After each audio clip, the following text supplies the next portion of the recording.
Good evening, IGNOU students. I'm just going to tell you something about that the IGNOU some of the MEC book यानी कि जो MA from economics से जो student enrol किया है उनके लिए ये आपके लिए वीडियो है।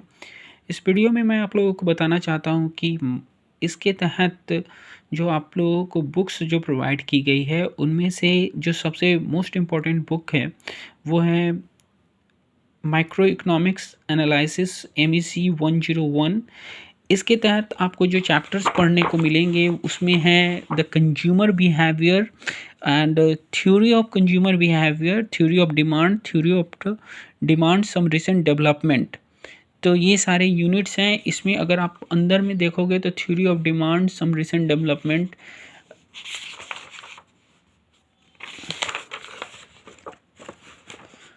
ये सारी आपको चीज़ें इसमें मिलेंगी, ठीक है।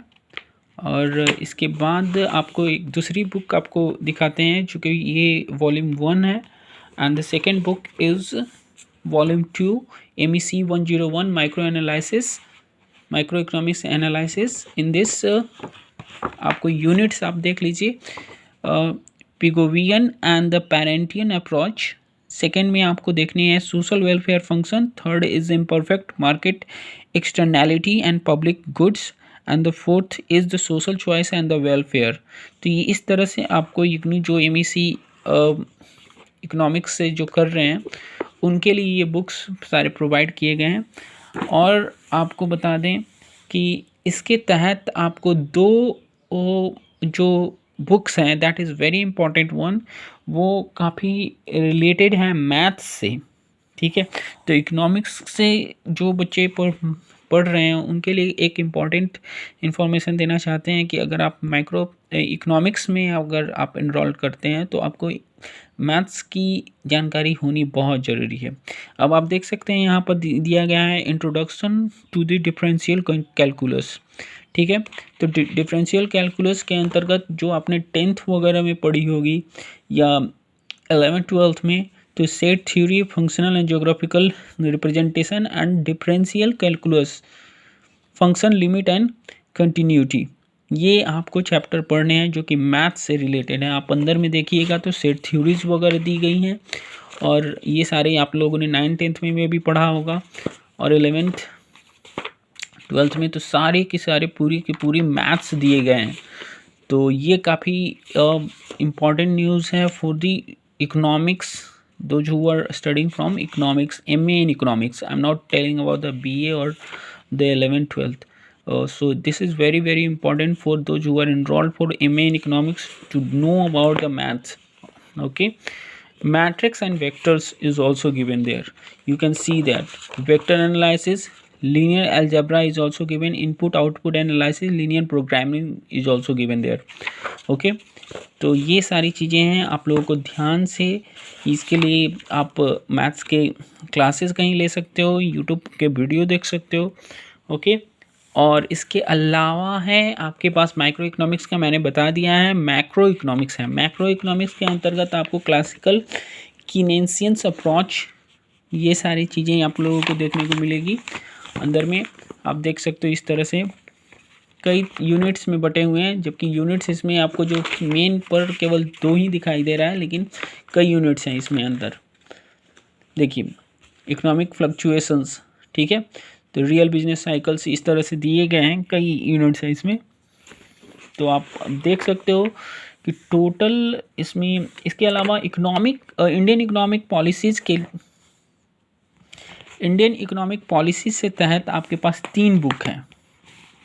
मैं आपको दिखाता हूँ अभी 1, 2, ये है हमारे पास फर्स्ट है, आप देख सकते हैं volume 1 block 1 and 2 Indian economic policy. Indian economic policies के अंतर्गत इसमें शुरू में ही दिखाई दे रहा है issue of concern, poverty and inequality, unemployment, regional disparities, mall nutrition, social security and good governance. ये सारी चीज़ें आप लोगों को इसके अंतर्गत पढ़नी है। नीति आयोग का पिक्चर भी दिया गया है। तो यहाँ पर यूनिट्स में देख सकते हैं Indian economic development, historical and perspectives, growth and structure of Indian economy, democratic transitions and its implication, natural resources, physical and social infrastructure, state market and Indian context, economic reforms in India, major development in post economic reforms period.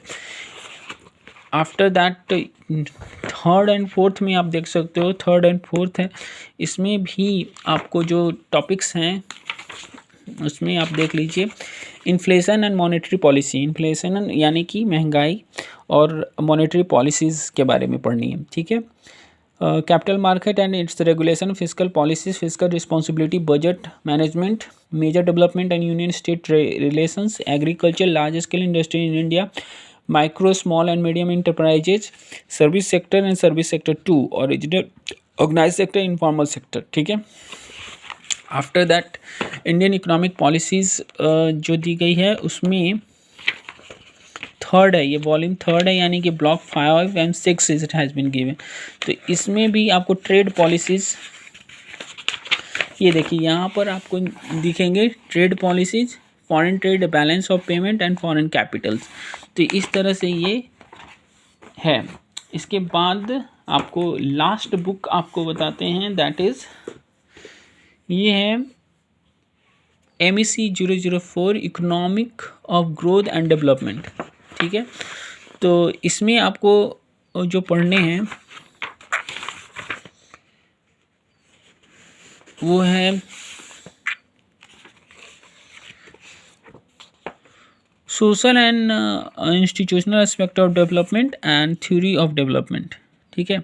तो इस तरह से आप देख सकते हो कि ये टोटल बुक्स अभी मैंने मंगवाई हैं। मेरे पास टोटल जो बुक्स हैं वो देख सकते हैं, यू कैन काउंट 1 2 3 4 5